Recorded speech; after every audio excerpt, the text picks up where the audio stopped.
The memory of fire and screaming metal faded as Allison's eyes snapped open. Her last conscious thought had been of the child. Tiny, helpless, clutching her jacket as the transport crashed. She'd thrown herself over the small body, felt the searing impact, tasted copper in her mouth. Then nothing. But now there was something. Everything. She gasped, lungs expanding with air that tasted of sulfur and ozone. Above her, 3 moons hung in a crimson sky, their surfaces pockmarked and wrong. The ground beneath her palms wasn't earth. It was obsidian-smooth stone that pulsed with bioluminescent veins. What? The word died in her throat as an explosion rocked the horizon, painting the alien sky with phosphorescent green. Allison scrambled to her feet, her body responding with unexpected vigor. She should be dead. She knew she should be dead. But her limbs were whole, her breathing steady, and when she looked down at herself, her clothes were intact, though they shimmered with an odd, iridescent quality they hadn't possessed before. A roar split the air, utterly inhuman and filled with rage. She spun toward the sound and froze. Across a battlefield of crystalline structures and smoking craters, creatures fought in brutal chaos. Some walked on 4 legs with carapaces that gleamed like mercury. Others floated, their forms barely corporeal, trailing tendrils of what might have been flesh or energy. They tore into each other with claws, weapons, and abilities that defied physics. And in the center of it all, surrounded by 3 of the largest creatures Allison had ever seen, stood a human. Landon.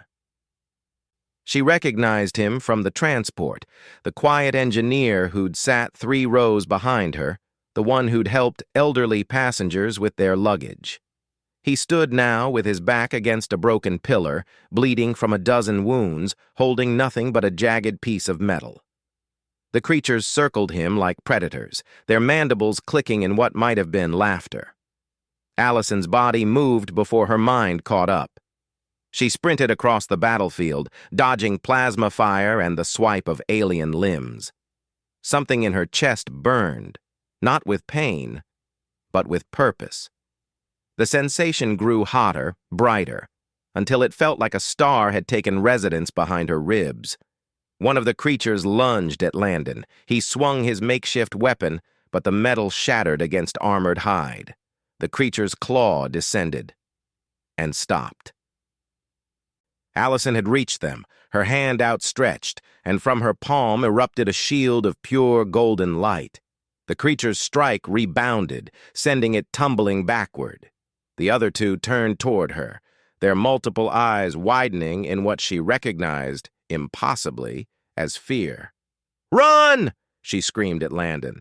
But he didn't run. Instead, he stared at her with the same stunned recognition she felt. "You died," he whispered. "I saw you die." "Yeah, well," Allison grinned despite the impossibility of it all. "I got better." The creatures attacked in unison. Allison's instincts she'd never possessed, took over.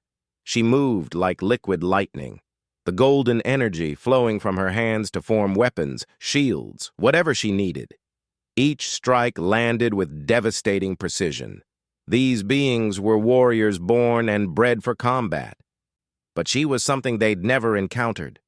She was human, and humans had a talent for surviving the unsurvivable.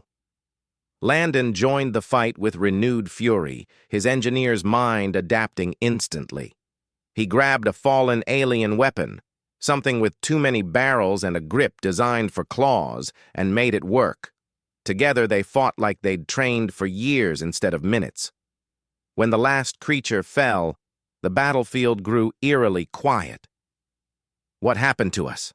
Landon asked, his hands shaking as adrenaline faded. "Where are we?" Before Allison could answer, a voice resonated through the air. Not sound, but a vibration that bypassed her ears and spoke directly to her mind. "Welcome, inheritors. You have passed through Death's Gate and emerged in the Crucible. Here, the worthy are reborn. Here, the strong survive. Here, humanity will prove if it deserves to join the Galactic Covenant, or if it will be erased like all other failed species before it. Around them, the alien battlefield shimmered, and Allison saw them clearly now. Other humans, scattered across the landscape, all wearing the same expression of confused determination. Some were fighters, most were not. Teachers, doctors, parents, children. All brought here after death, all given the same impossible second chance. "This is insane," Landon breathed. Allison looked at her hands, still glowing faintly with that golden light. She thought of the child she'd saved, hoped against hope that the little one had survived the crash. She thought of Earth, of humanity's place in a universe that apparently held far more than they'd ever dreamed. Insane? She met Landon's eyes and saw her own resolve reflected there. Maybe. But if they think they can use us as cannon fodder in their cosmic war, they're going to learn something important about humans. What's that? She smiled, fierce and wild. We don't die easy, and we sure as hell don't stay dead. Another explosion lit the crimson sky. In the distance, more creatures advanced, thousands of them, their war cries echoing across the crucible. But Allison felt no fear. She'd already died once today. Everything after that was borrowed time, and she intended to spend it showing these aliens exactly what humanity was made of. The golden light blazed brighter in her chest as she and Landon turned to face the approaching horde. Let the galaxy learn what HFY truly meant.